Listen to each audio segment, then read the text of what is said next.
Bon. Donc, nous allons récapituler, résumer ce que nous avons dit.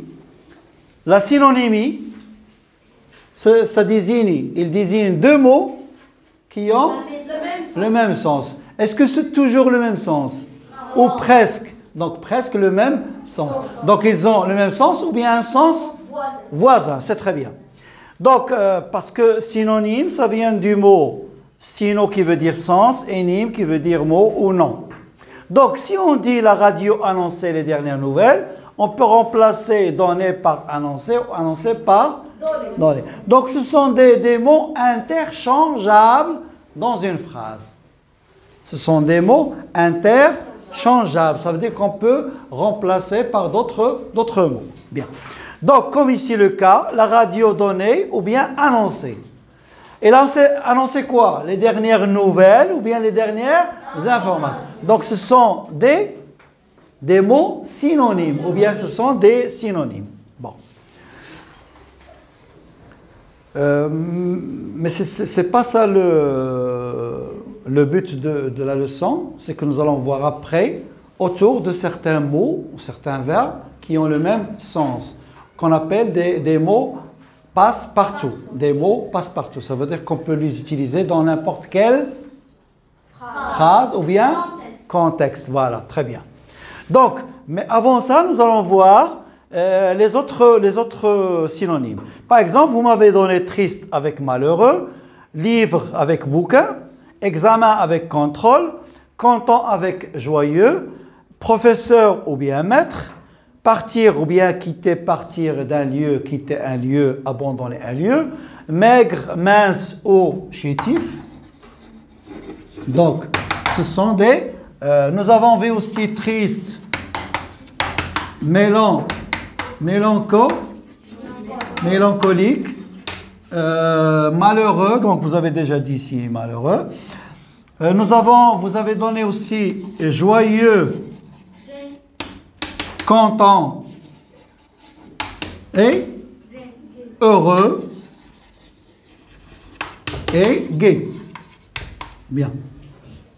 Etc., etc. Donc, argent, blé, mais blé, ici, c'est un synonyme qui est un mot familier. C'est un mot familier qu'il ne faut pas employer. Au lieu d'employer blé, j'ai du blé, tu vas dire j'ai de l'argent.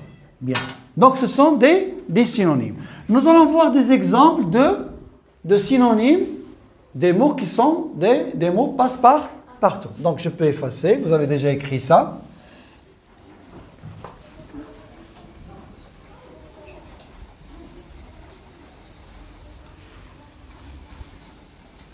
Donc, l'exemple que nous allons voir aujourd'hui, le verbe faire. Le verbe faire. Donc, faire, par exemple, faire un plat. Faire un plat. Ça veut dire, voilà, au lieu de dire faire un plat, on va dire préparer un plat. C'est mieux. Faire, oui, faire du sport. Au lieu de dire faire du sport, on va dire pratiquer. Voilà, très bien.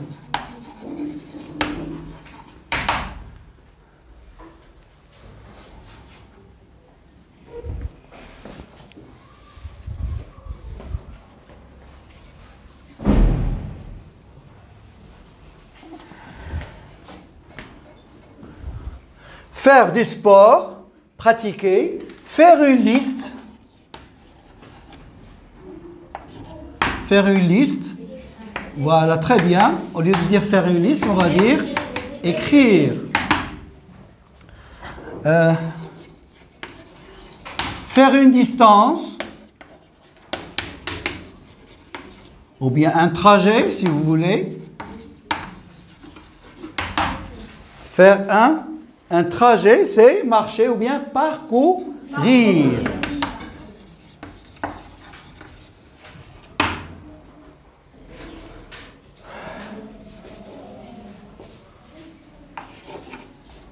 Faire ou bien se faire. Faire ou bien se faire de l'argent. Ça veut dire quoi? Hein? Gagner, très bien, ça veut dire gagner. Donc on va dire gagner. Faire un poème. Écrire. Oui. On emploie un autre mot plus précis, c'est composer. Composer ou bien écrire, si vous voulez. Donc, faire la vaisselle. Voilà, très bien. Faire la vaisselle. Laver la vaisselle. Faire sa maison, c'est construire. Donc, faire sa maison. Nettoyer. Non, ici, faire sa maison, ça veut dire, a le sens de construire. A le sens de construire. Bien, alors, donc, vous l'avez remarqué que le verbe faire, ou même le verbe mettre, le verbe donner, comme nous avons vu tout à l'heure, il existe beaucoup de verbes qui sont des verbes passe-partout. Donc, il faut chercher un verbe plus précis. Pour améliorer votre français, pour bien, surtout, lorsque vous êtes en train d'écrire une production écrite, donc au lieu de faire, qu'on emploie souvent où? Quand?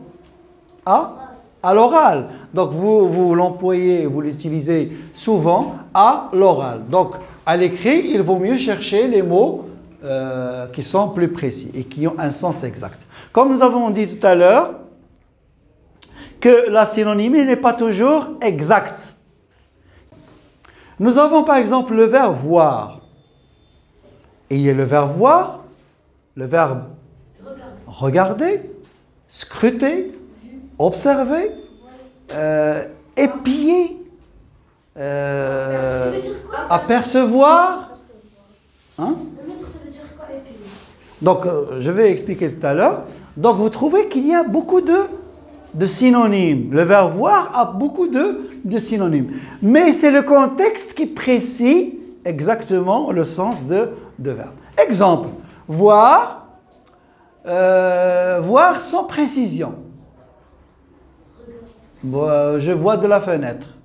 Mais tu ne vas pas voir exactement ce que tu veux voir. Mais seulement, tu jettes un coup d'œil partout.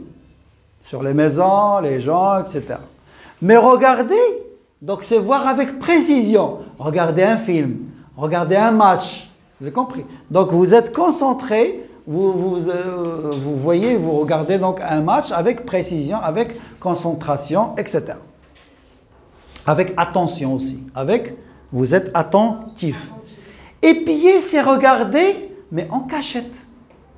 Vous allez sous la fenêtre, soulevez un petit peu le rideau et vous allez voir ce qui se passe. Ou bien vous épiez, vous filez, si vous voulez, vous suivez quelqu'un qui... vous allez voir ce qu'il va faire. Est-ce qu'il va voler, est-ce qu'il va commettre un crime, etc. Donc, commettre, on peut dire faire un crime. Voilà, donc c'est plus précis, commettre un crime. Commettre un crime ou bien un vol, c'est commettre. Bien, donc épier, c'est regarder en cachette. Observer, c'est regarder et avec une loupe. N'est-ce pas? C'est pour chercher quelque chose, des détails. C'est comme si observer les virus, d'accord? Très petits, des choses qui sont très petites ou bien des virus et des microbes avec un microscope. Bien, très bien. Quoi d'autre? Nous avons dit scruter, c'est regarder en cherchant. Remarquer, c'est regarder pour relever des remarques, n'est-ce pas?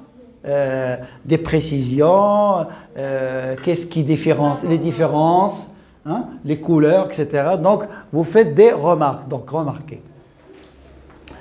Nous avons dit aussi, donc, épier, regarder, voir, scruter, observer, épier. Bien. Donc vous avez compris que on peut trouver beaucoup de synonymes, mais chaque mot a un sens exact. Donc il faut l'employer dans une phrase dont le sens sera exact. Donc on ne peut pas dire regarder, voir quelqu'un. Oh bon, regarder quelqu'un. Bon, ça dépend du contexte. On ne peut pas dire voir un match. Regarder un match. On ne peut pas dire épier un match. Ou épier un film. Épier un voleur. Épier quelqu'un. N'est-ce pas? Donc vous suivez en cachette. Vous regardez en cachette. D'accord? Bien. Eh bien, j'espère que vous avez compris ce que veut dire la synonymie, ce que veut dire les mots passe-partout qu'on utilise oralement. Hein, et, de façon abusive, vous utilisez, ça veut dire beaucoup. Abusif, ça veut dire de façon abusive, ça veut dire que vous utilisez beaucoup le mot. Faire le ménage, faire la vaisselle, faire une douche, etc. Au lieu de dire faire une douche, on va dire prendre une douche. Hein. Oui, faire les exercices, c'est effectuer, faire les exercices. De toute façon, puisqu'il y a beaucoup de verbes, vous allez trouver dans le site une liste de verbes, du verbe faire et même de verbe prendre et mettre, etc. Vous allez trouver tous les mots qui peuvent remplacer ce verbe passe partout. Eh bien, merci d'avoir écouté.